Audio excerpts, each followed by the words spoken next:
दोस्तों नमस्कार। प्रधानमंत्री कार्यालय खामोश है। देश का गृह मंत्रालय सक्रिय हो गया है।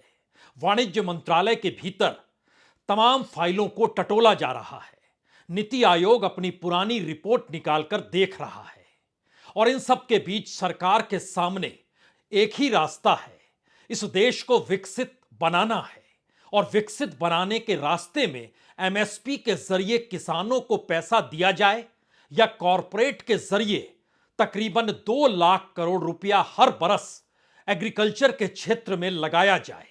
यानी इस देश का किसान मजदूर में तब्दील हो जाए और कॉरपोरेट किसान के तौर पर नजर आने लगे।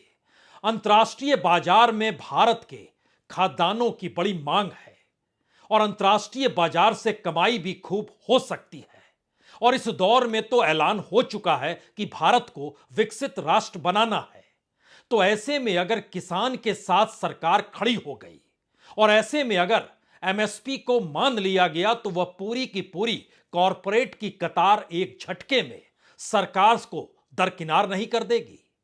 यह सवाल अब कहीं ज्यादा महत्वपूर्ण हो चला है क्योंकि चुनाव सामने खड़े हैं, क्योंकि सड़क पर किसान आंदोलन कर रहा है, क्योंकि जो किसान संगठन अभी तक आंदोलन में शरीक नहीं हुए वह भी कल चर्चा करने के लिए बैठने वाले हैं। और इन तमाम परिस्थितियों में इस देश की राजधानी दिल्ली चारों तरफ से सिर्फ और सिर्फ पुलिस और जवानों से घिरी हुई है। और जो दृश्य सीमा पर है, सीमा मतलब भारत की नहीं बल्कि पंजाब और हरियाणा की सीमा पर है, वो दृश्य दहलाने वाला है। ऐसी परिस्थिति इस देश के भीतर नहीं थी और गृह मंत्रालय इसीलिए सक्रिय हुआ कि उसने एडवाइजरी पंजाब सरकार को भेज दी, ये कहते हुए कि आप अपनी कानून व्यवस्था को ठीक कीजिए। वहां पर इतनी बड़ी तादाद में किसान अगर हरियाणा की सीमा पर जमे हैं तो उन्हें वापस अपने गांव, अपने घरों में भेजिए। यह बर्दाश्त होगा नहीं। और जिस एडवाइजरी के जरिए बिगड़ती हुई कानून व्यवस्था का जिक्र किया गया है वह भी भारत में पहली बार है कि एक राज्य किसानों के पीछे खड़ा है और एक राज्य किसानों के आगे खड़ा है। और यह टकराव दिल्ली तक पहुंचने को लेकर है, जिस दिल्ली के भीतर एक ही चिंतन है।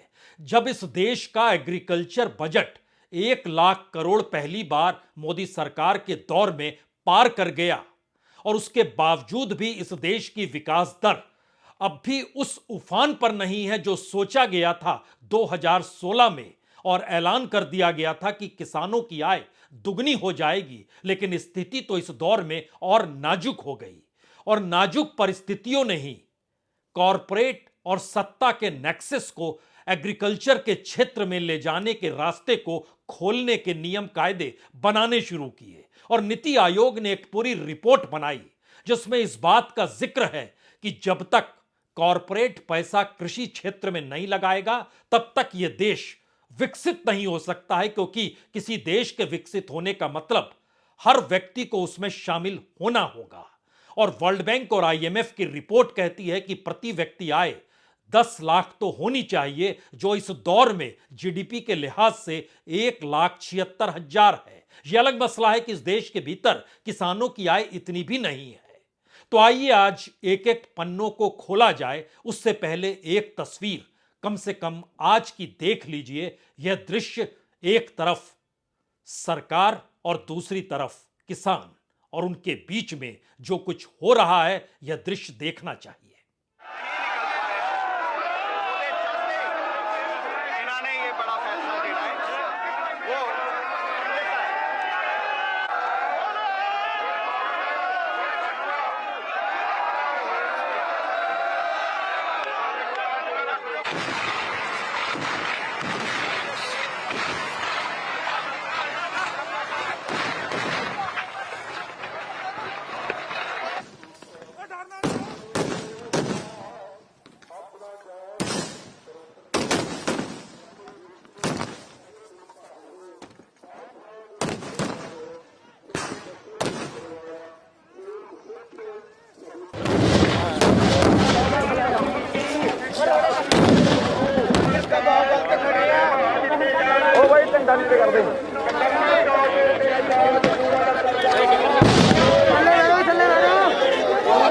जाहिर है इस दृश्य को देखकर आपके जहन में एक सवाल तो उठ गया होगा, क्या वाकई मौजूदा मोदी सरकार ने फरवरी 2016 में जब किसानों की आय दुगनी करने का वादा किया था, तो क्या वो सिर्फ हवा हवाई था, या फिर उसके बाद कोई नीति इस देश के भीतर किसानों को लेकर बन ही नहीं सकी? तो जरा इस सिलसिले को भी समझ लीजिए, क्योंकि सोचा तो गया था कि आय दुगनी हो जाएगी और इसके बाद अप्रैल 2016 में जो मंत्रालयों की अलग अलग कमेटी बनाई गई और उसको इंटर मिनिस्ट्रियल कमेटी के तौर पर जब बनाया गया और उसकी रिपोर्ट 2 बरस के बाद सितंबर 2018 में जब निकल के आई, वह कोई छोटी रिपोर्ट नहीं थी। 14 वॉल्यूम की यह रिपोर्ट थी, जिसमें बहुत साफ कहा गया असंभव सा है, क्योंकि भारत की औसत विकास दर जो ओरिजिनल हो वो कम से कम 10% के ऊपर हो। यह कैसे संभव है?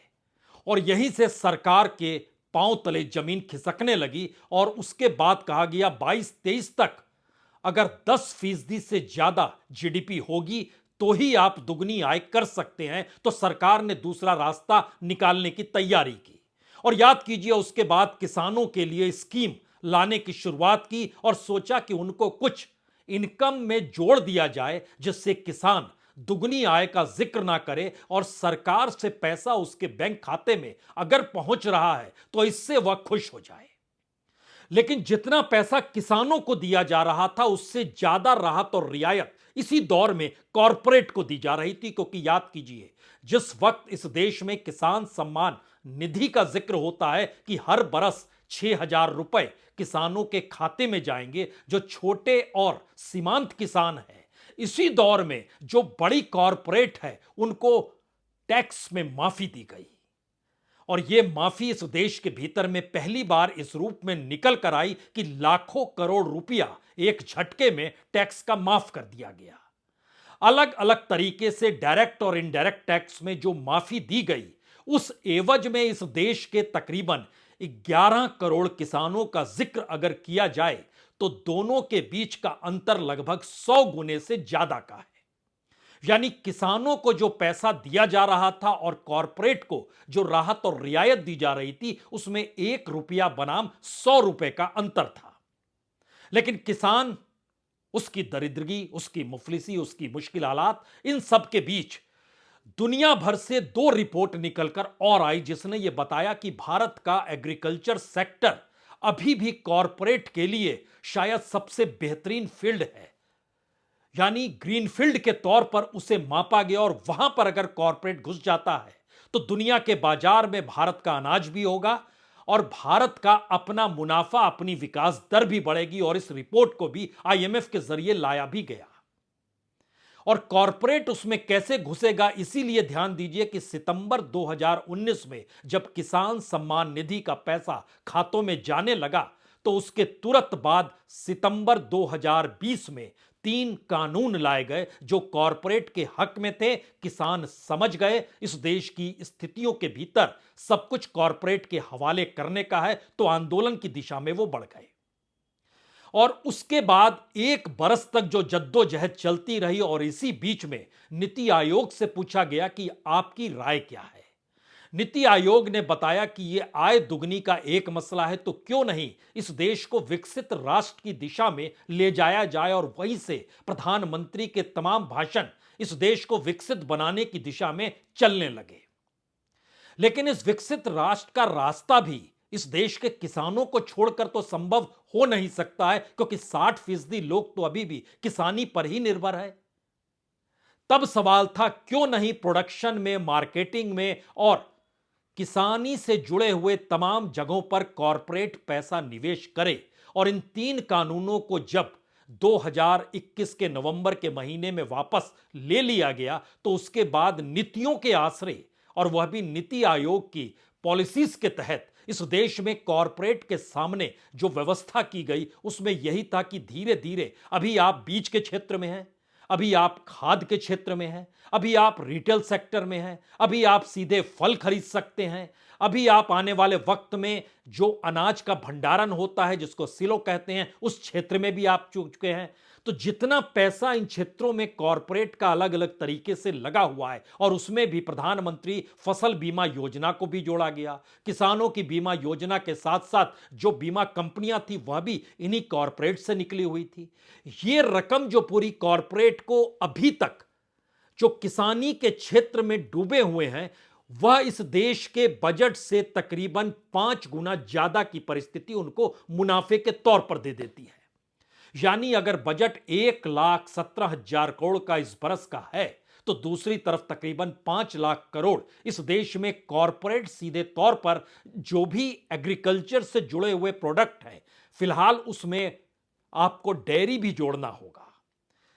डेयरी का क्षेत्र हो, पोल्ट्री फार्म का क्षेत्र हो, और बाकी जो एग्रीकल्चर के फील्ड से जुड़े हुए जो भी इक्विपमेंट्स हो, चाहे वो ट्रैक्टर हो, चाहे टायर हो, अगर वो तमाम क्षेत्रों को जोड़िएगा तो 5 लाख करोड़ का खेल तो वहां पर कॉरपोरेट के लिए हो गया। लेकिन बात इससे बन नहीं रही थी।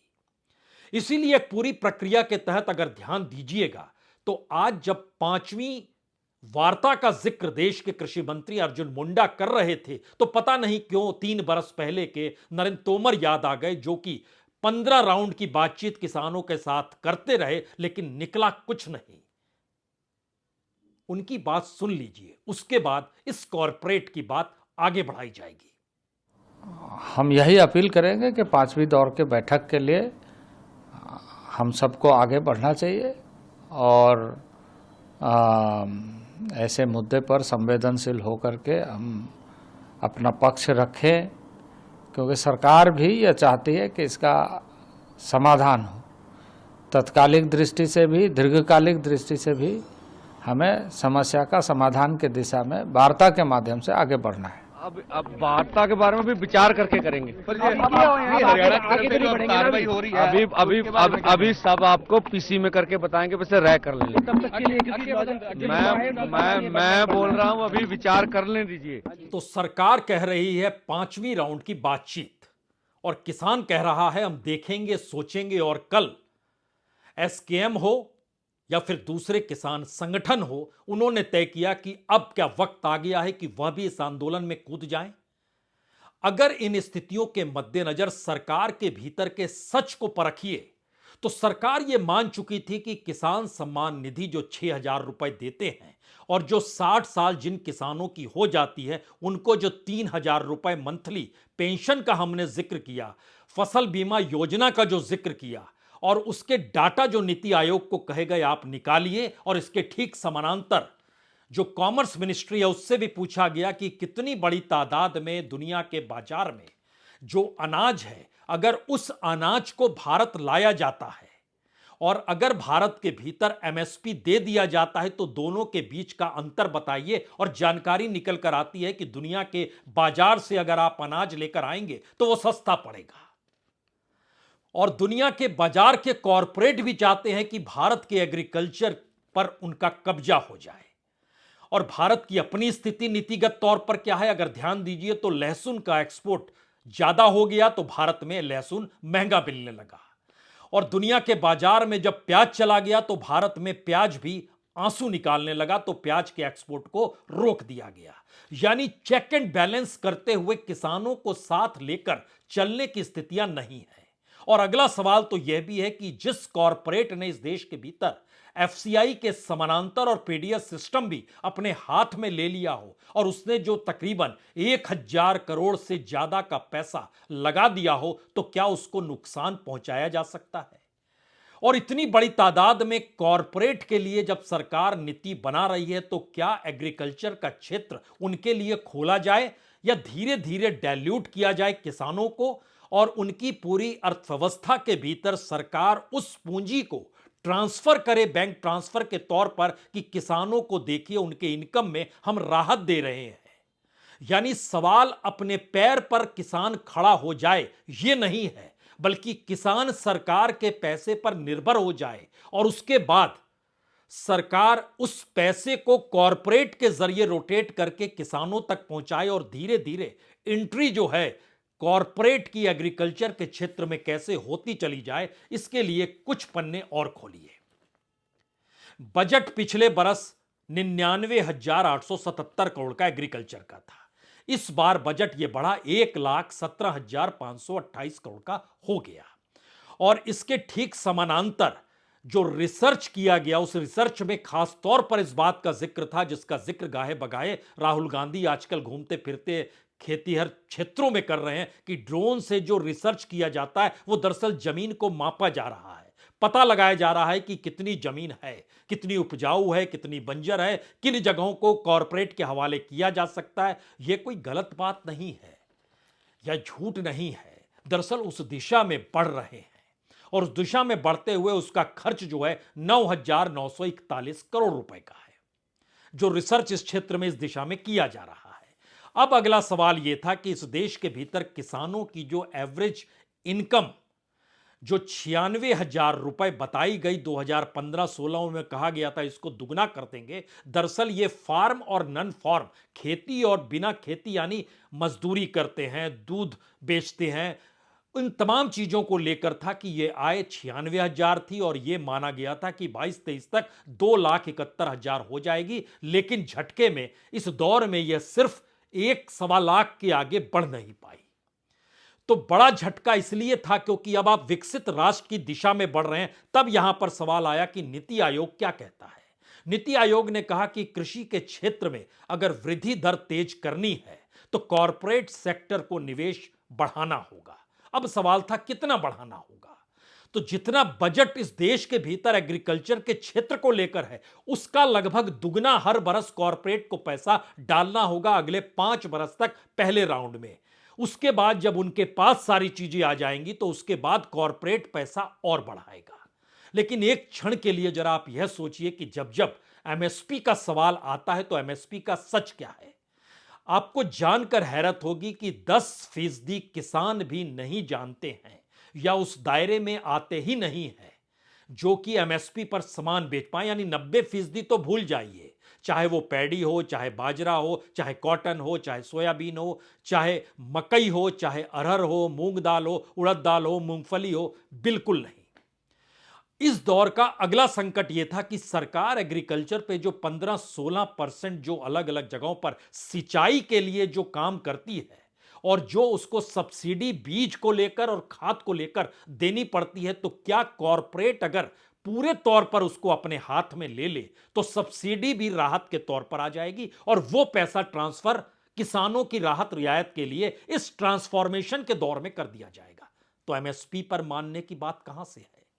सवाल है कि जो पूंजी इस देश को विकसित बनाएगी वह पूंजी चंद हाथों में है, और वह विकसित के साथ बहुराष्ट्रीय कंपनी के तौर पर दुनिया के बाजार में भारत का अनाज भी एक्सपोर्ट करेंगे और दुनिया के बाजार से अनाज भी भारत लेकर आएंगे। यानी यह एक ऐसे रॉ मटेरियल के तौर पर होगा जैसे अभी कोयला है।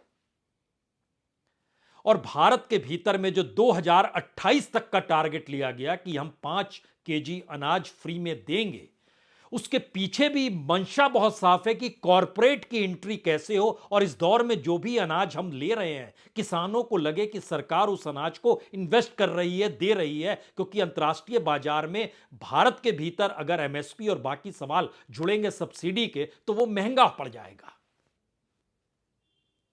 तो क्या भारत की इकोनॉमी में किसान की कोई जगह नहीं है? क्या विकसित राष्ट्र होने की दिशा में किसान की कोई जरूरत नहीं है?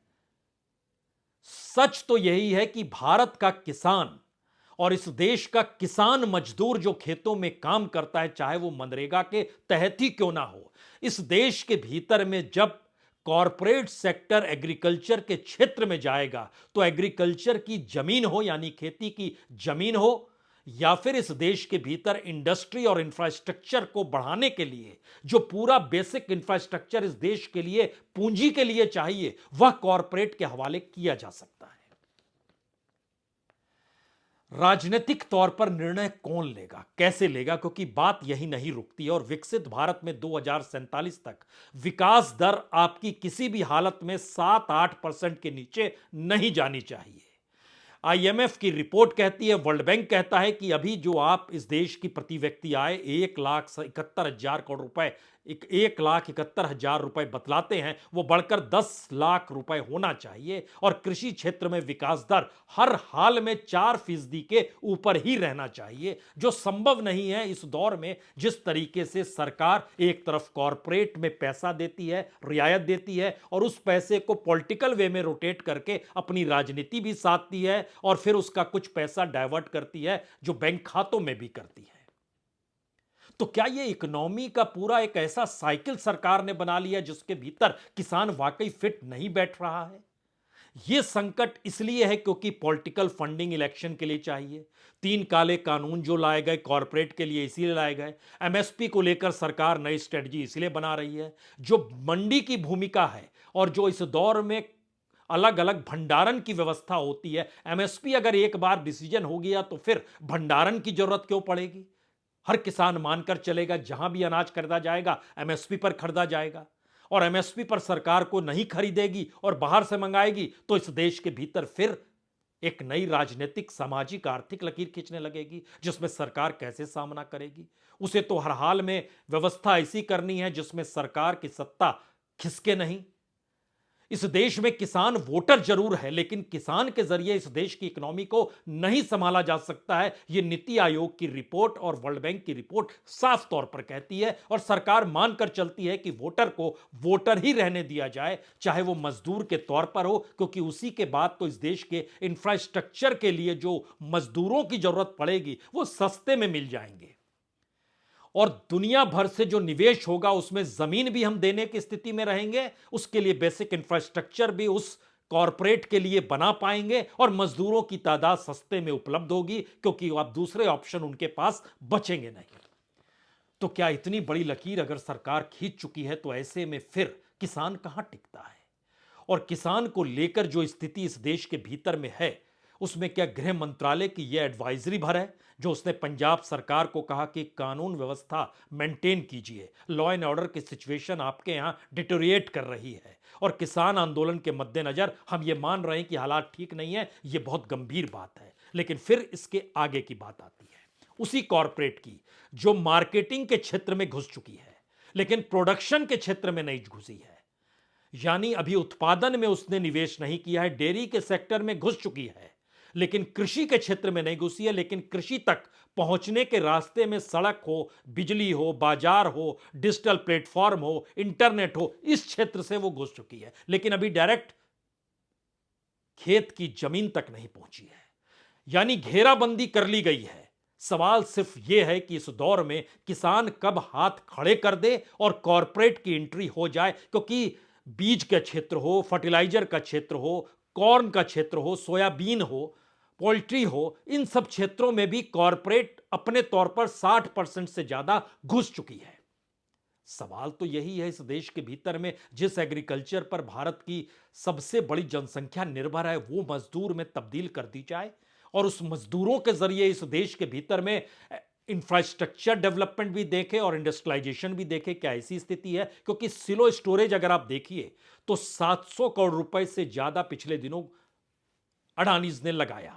वो पंजाब, हरियाणा, तमिलनाडु, कर्नाटक, महाराष्ट्र, पश्चिम बंगाल, बिहार, यूपी, मध्य प्रदेश, सब जगह 5,75,000 मीट्रिक टन इस दौर में जमा करने की कैपेसिटी में है, यानी एफसीआई को पार ये करने की स्थिति में आ गए हैं। और 3 लाख मीट्रिक टन मध्य प्रदेश के लिए है, 4 लाख मीट्रिक टन बिहार, यूपी, पंजाब, हरियाणा, महाराष्ट्र, गुजरात के लिए अलग से किया जा रहा है। मंडी पर कब्जा कैसे हो, पीडीएस सिस्टम अपने हाथ में कैसे आ जाए। और सिर्फ यहां पर अडानी या अंबानी का जिक्र करने की जरूरत नहीं, इस देश के 22 टॉप मोस्ट कॉरपोरेट जो हैं वो तैयार बैठे हैं। अलग अलग माध्यमों से उनकी एंट्री हो चली है लेकिन सवाल यह है कि अभी भी मंडी जो गवर्न होता है वो एग्रीकल्चर प्रोड्यूस मार्केट कमेटी के जरिए होता है। वो हाथ में कॉरपोरेट के कैसे आएगा? जो एपीएमसी कहा जाता है उस पर कब्जा तभी होगा जब आप प्रोडक्शन के क्षेत्र में घुस जाएंगे। और ऑक्सफैम की रिपोर्ट बहुत साफ तौर पर कहती है कि एग्रीकल्चर के रिटेल के बाद प्रोडक्शन की दिशा में इस देश के तमाम कॉरपोरेट जाएंगे क्योंकि यह एक रॉ क्षेत्र है। मैसेज क्या है?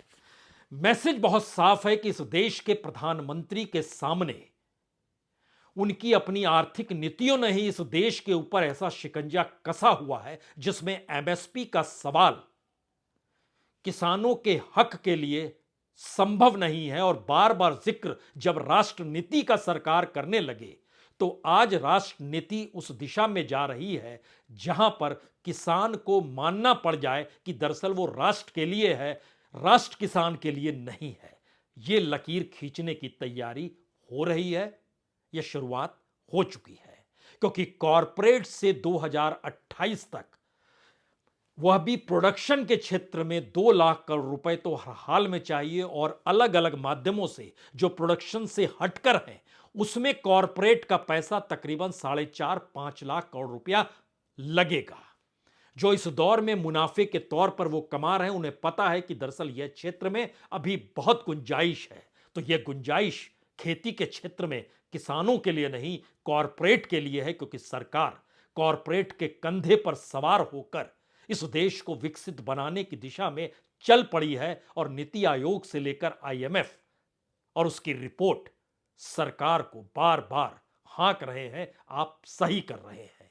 तो समझ लीजिए ऊपर कौन बैठा है और नीचे आंदोलन है।